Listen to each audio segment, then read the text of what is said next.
As you're making some last-minute fixes to your tax paperwork, the president and members of Congress are doing the same thing. Right now, lawmakers are pushing for Congress to the tax code. Washington Chief Bureau reporter Jacqueline Policastro is at the White House to explain. We're right in the middle of a tax debate. The president is asking members of Congress to embrace what he's calling middle-class economics, telling us it's all about making the economy work for everyone. Middle-class economics, or redistribution of wealth.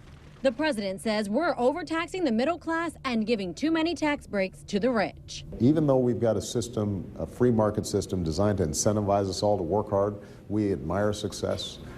What we also want to make sure of is everybody has opportunity. Talking to us inside the White House, President Obama tells us he wants to extend benefits for middle class and working families with substantial tax cuts for middle-income parents with children in daycare or in college. The president says he wants a tax system that's fair. That we make sure that somebody in middle class isn't paying a higher tax rate than Warren Buffett, which unfortunately currently is too often the case. And that's not redistribution. If there's any redistribution taking place right now, it's in the opposite direction. And in that opposite direction, down the road from the White House, Republicans in Congress are speaking out.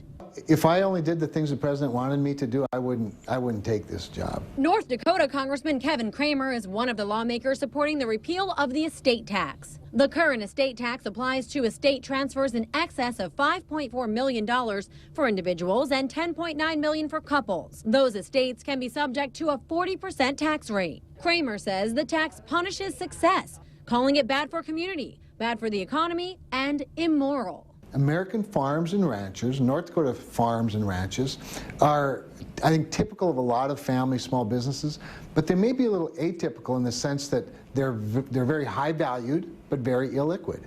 And that's the exact scenario that is punished. The repeal of the estate tax won't pass the president's desk. So while it's clear that most Democrats and Republicans look at tax policy differently, there are still some areas of common ground. We know, for example, the president wants to lower the corporate tax rate, make us more competitive in the global marketplace.